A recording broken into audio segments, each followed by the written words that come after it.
The cutting wind of the Great Plains swept across the fresh snow as Mahpiya walked along the trail connecting the winter villages. The young Lakota warrior held his horse's reins with steady hands, his dark eyes scanning the white horizon for signs of an approaching storm. It was late 1847, and winters had grown harsher, forcing his people to move constantly in search of shelter and game. The animal's breath formed vapor clouds in the frigid air, and Mahpiya pulled his buffalo robe tighter around his shoulders, feeling the weight of responsibility he carried as a tribal scout. A dark spot against the snow's whiteness caught his attention in the distance. Mahpiya narrowed his eyes, trying to decipher what it might be, perhaps a wounded animal or fallen branches from a solitary tree. But as he approached, his heart raced when he perceived the human form curved against a small mound of snow. It was a woman. Her dark hair spread around her pale face, and in her arms trembled a baby wrapped in rags, inadequate for the brutal cold. Her skin had a tone suggesting mixed blood, probably the daughter of a French trader with a native woman, but that mattered little given the urgency of the situation.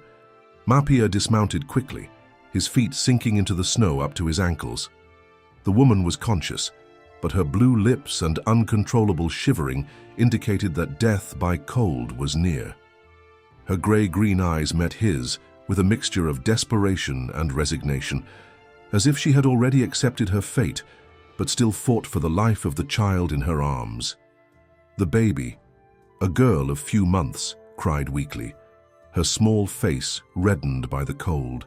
Mahpiya looked around, searching for signs of how she had arrived there, but recent snow had covered any tracks. Without hesitation, the warrior removed his own buffalo hide blanket, warmed by his body heat, and carefully wrapped mother and daughter. The woman tried to speak, her lips moving in words the wind carried away, but Mahpiya gestured for her to remain silent. He lifted her easily, surprised by how light she was. Hunger and cold had consumed her strength. With precise movements, he positioned her on his mount, keeping the baby secure between them, and mounted behind her, offering his body's warmth as a shield against the cruel wind that threatened their lives. The journey back to the winter camp would be long, but Mahpiya knew every moment was crucial. He pressed the horse to maintain a steady pace, balancing speed and care to avoid causing more suffering to the two fragile lives that now depended on him. The woman leaned back against his chest, and he felt the tremulous regularity of her breathing, a sign that there was still hope. As they rode through the white vastness, Mahpiya wondered about this stranger's story, who she was, where she came from, and what cruel circumstances had left her alone in the snow with such a small child. The wind continued to howl around them, but now it also carried the promise of shelter and the possibility of salvation. The Lakota camp emerged from the snowy landscape like a collection of dark teepees against the infinite white, their conical structures resisting the wind with the wisdom of generations. Smoke rose from the ventilation holes at the top of each dwelling, signaling the warmth and life pulsing within. Mahpiya felt relief course through his body when the first fires became visible through the snowfall that was beginning to intensify. The woman in his arms had lost consciousness during the last part of the journey, but her breathing continued, weak yet constant, while the baby remained warm against her chest, protected by the buffalo blanket that now carried the familiar scent of the warrior. The voices of sentries echoed through the camp when they recognized Mahpiya approaching. Soon, figures emerged from the teepees, their silhouettes moving quickly through the snow. Wakan, the tribe's most respected healer, was among the first to arrive, her experienced eyes immediately assessing the situation. She was a middle-aged woman whose graying hair was interwoven with sacred beads, and her hands had brought back from death's edge more people than anyone could count. Without needing explanations, she gestured for Mahpiya to bring both to her teepee, where the fire always burned and her medicines were prepared. The interior of the healer's teepee was a sanctuary of warmth and medicinal herb aromas. Buffalo hides covered the floor, and bundles of dried plants hung from the wooden beams, creating an environment that seemed to pulse with healing energy. Mahpiya placed the unconscious woman on the soft furs, while Wakan took the baby with gentle but firm hands. The child had stopped crying, which worried the healer. Silent babies were often closer to death than those who protested. She quickly examined the little one, checking her breathing and skin color. while other tribal women arrived to offer assistance. The unknown woman was young, perhaps 20 years old, and even in her weakened state, it was possible to see she possessed singular beauty. Her features mixed European delicacy with the strength of native lineages, creating a harmony that spoke of two cultures united in her blood. Her clothes, though worn and inadequate for the rigorous winter, were of fine fabric, suggesting she had not been born into poverty. Winyan noticed rope marks on her wrists, almost healed but still visible, and her eyes briefly met Mahpiya's, both recognizing that this woman had suffered more than just cold and hunger. While the healer worked to warm the woman's body with furs heated near the fire and medicinal teas dripped between her lips, Mahpiya remained close, unable to step away. There was something about this stranger that touched a deep part of his soul, a need to protect that went beyond a warrior's duty to those in need. The baby began to cry again, a sound that brought relief to everyone in the teepee, and Winyan smiled for the first time since they had arrived. The little one would live, and with care and patience, her mother could also be brought back from the edge of the icy precipice where Mahpiya had found her. 3 days passed before the woman opened her eyes completely, emerging from a deep sleep that had been necessary for her body to recover from its proximity to death. Mahpiya was present when this happened, having spent most of the time helping Winyan with care or simply sitting in silence near the fire, watching the tranquil face of the one who had become his responsibility. When her green eyes opened and focused on the environment around her, there was a moment of panic. She tried to rise quickly, searching for her daughter with desperation evident in every movement. Winyan approached with the baby in her arms, already noticeably healthier after days of constant care and regular feeding with milk from one of the tribe's nursing mothers. The woman extended her arms with tears in her eyes, and when she held her daughter again, her entire body relaxed as if an unbearable tension had finally been released. Mahpiya observed the reunion in silence, moved by the intensity of maternal love that radiated from the woman. She kissed the child's forehead repeatedly, whispering words in French that he didn't understand, but whose emotional meaning was universal. Slowly, the woman raised her eyes to Mahpiya, and in that gaze there was gratitude, shame, and a vulnerability that made the warrior's heart contract. She tried to speak, but her voice came out hoarse and weak. Winyan offered her warm herbal tea, and after a few sips, she managed to articulate words in broken English interspersed with French. Her name was Céleste, she said, and she had walked for days through the brutal cold after escaping a situation she couldn't or wouldn't describe completely. The marks on her wrists told part of the story, but her eyes spoke of deeper traumas that words couldn't express. Mahpiya leaned slightly forward when she tried to thank him, her words stumbling between languages while tears flowed down her still pale cheeks. He made a simple gesture with his hand, indicating that thanks were unnecessary. Any honorable person would have done the same, but there was something more in his eyes when he observed her, a connection that had formed the moment he found her in the snow, something that went beyond duty or compassion. Céleste seemed to perceive this intensity, and for a moment, the air in the teepee became charged with an energy that neither she nor he was prepared to fully understand. The baby stirred in her mother's arms, and Céleste focused her attention again on the child. But Mahpiya noticed how her eyes occasionally turned to him with an expression that mixed gratitude with something deeper and unexplored. Winyan observed the interaction between the two with the wisdom of one who had lived enough to recognize the first signs of a connection that could change both their destinies. The fire crackled softly in the center of the teepee, and outside, the wind had diminished, as if even the elements recognized that something significant was beginning to blossom in that warmed space where 3 lives had been intertwined by fate and necessity. In the weeks that followed, Céleste gradually strengthened under the care of the Lakota tribe, and her daughter, whom she called Marie, flourished in the welcoming environment of the winter camp.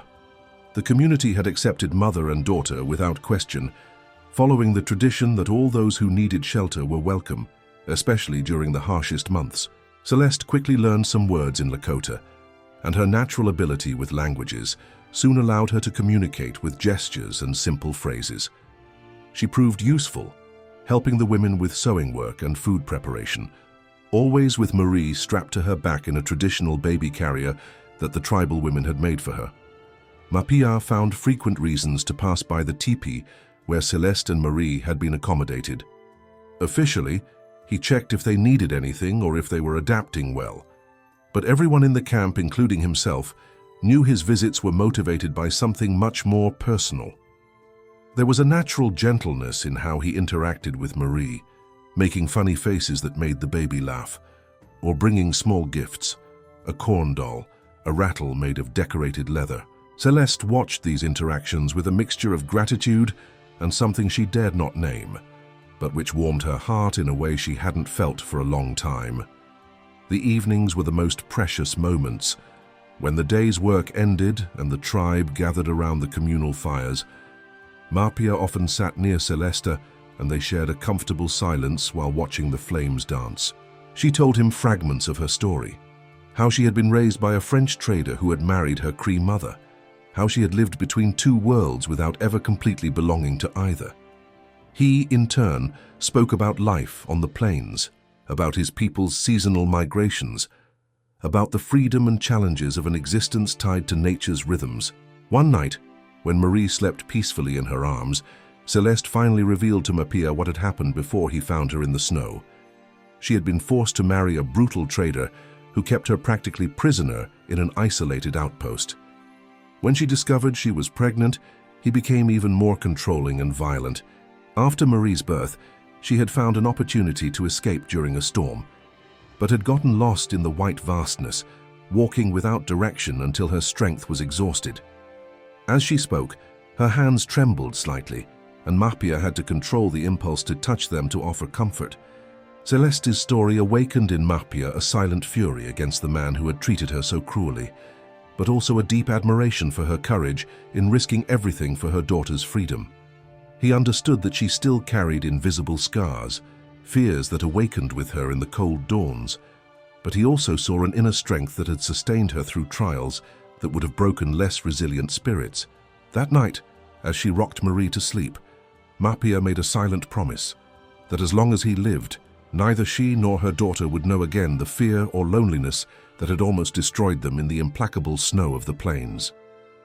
With spring's arrival, the Lakota tribe prepared to leave the winter camp and follow the buffalo herds that migrated across the Great Plains. It was a time of renewal and movement, when the earth awakened from its frozen sleep and offered its abundance again to those who knew how to live in harmony with its cycles. Céleste watched the preparations with a mixture of anxiety and fascination. She had never experienced nomadic life, and the prospect of carrying a baby across vast distances worried her, even knowing that Lakota women had done this for generations without apparent difficulty. Mahpiya had become not only her protector, but a patient teacher, showing her the skills necessary for life on the plains.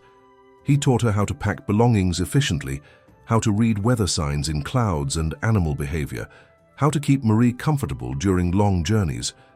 There was a growing intimacy in his teachings, his hands occasionally touching hers while demonstrating a knot or technique, their eyes meeting with increasing frequency, conversations that extended late into the night when the rest of the camp already slept.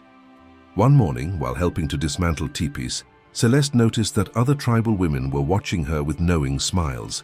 Winyan Wakan approached her with that serene wisdom that characterized the healer, and through a mixture of Lakota, English, and gestures, made her understand that everyone had noticed the mutual interest between her and Mahpiya. The old woman didn't seem to disapprove. On the contrary, there was warm approval in her eyes when she spoke about the young warrior, mentioning his qualities as a hunter, protector, and man of honor. But there was also a gentle warning about the complexities such a union could bring. During the first journey of the spring migration, Mahpiya rode close to the travois where Céleste and Marie traveled. The constant movement rocked the baby to sleep, and Céleste had time to observe the landscape that stretched infinitely around them. Waves of green grass moving with the wind, the blue sky extending from horizon to horizon, the feeling of absolute freedom that came from having no walls or boundaries defining the limits of their existence. It was terrifying and liberating at the same time. and she began to understand why Mahpiya's people resisted so fiercely any attempt to confine them to reservations or limited lands. That night, when they established the temporary camp, Mahpiya approached Céleste with a serious and determined expression. He had spoken with the elders, he said, about her situation and about his feelings for her. The tribe would accept her completely if she chose to remain permanently, and he would honor her as his wife if she was willing to accept his proposal. His words were simple, but loaded with deep meaning. He offered not only love, but a place in the world, an identity, a family for her and Marie. Céleste looked into his dark eyes, seeing absolute sincerity and a carefully controlled passion, and felt her heart accelerate with a mixture of joy and fear at the magnitude of the decision she needed to make. Céleste's answer came not in words, but in tears that flowed freely down her cheeks as she nodded slowly. Mahpiya extended his hand to touch her face, with a gentleness that contrasted with his obvious strength, drying her tears with his thumb while she leaned into that touch like a flower turns toward the sun. Marie, as if perceiving the importance of the moment, gurgled softly in her mother's arms, extending her small hands toward Mahpiya, who held them with infinite care. In that instant, under the starry sky of the plains, three hearts united in a silent promise of love, protection, and family. Preparations for the wedding ceremony began immediately, following traditions that honored both Lakota heritage and Céleste's mixed past.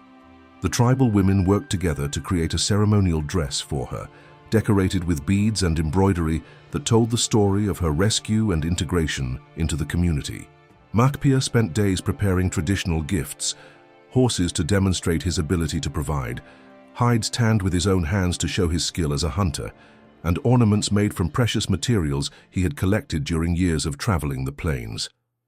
The ceremony took place during the full moon, when the tribe stopped its migration for 3 days to properly celebrate the union. Céleste had never felt so beautiful or so belonging to any place as she did that night, wrapped in the traditions of a people who had welcomed her without reservations. Mahpiya was magnificent in his ceremonial clothes, eagle feathers in his hair, traditional paint on his face and chest. When they exchanged vows in the Lakota language, words she had learned especially for the occasion, there was a solemnity and joy that touched all present. The wedding night was spent in a specially prepared tipi, decorated with the finest furs and ornaments the tribe possessed.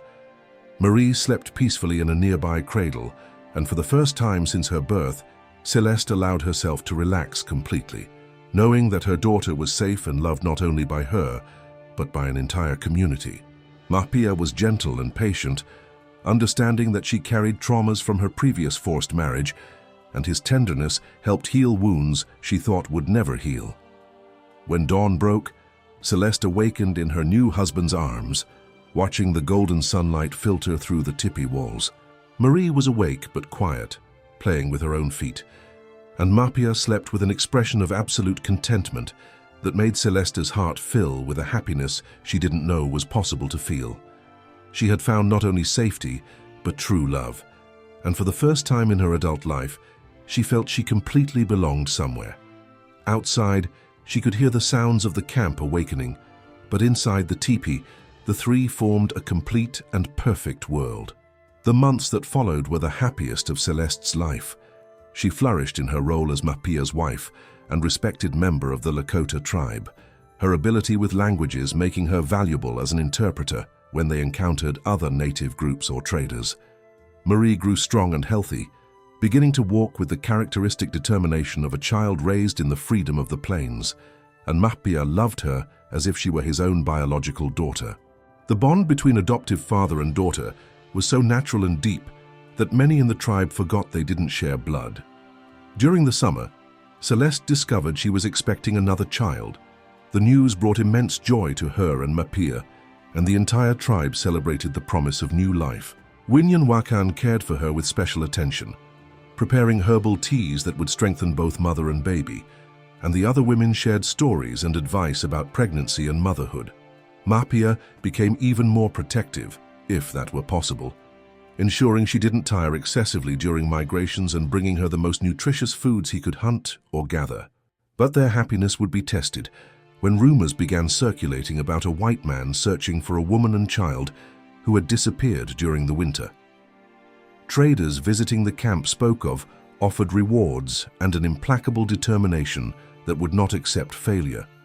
Céleste felt familiar fear tighten her chest when she heard these stories, and Mahpiya saw how she became more alert, more nervous, her eyes constantly scanning the horizon as if expecting to see a threat emerge from the infinite plains. One autumn morning, when the leaves of the few trees along the riverbanks began to golden and the air carried the promise of approaching winter, scouts brought news that froze Céleste's blood. A group of white men, led by a red-haired trader matching the description she had given of her first husband, was less than a day's ride from the camp. They had rifles, sturdy horses, and the determination of men who would not return empty-handed.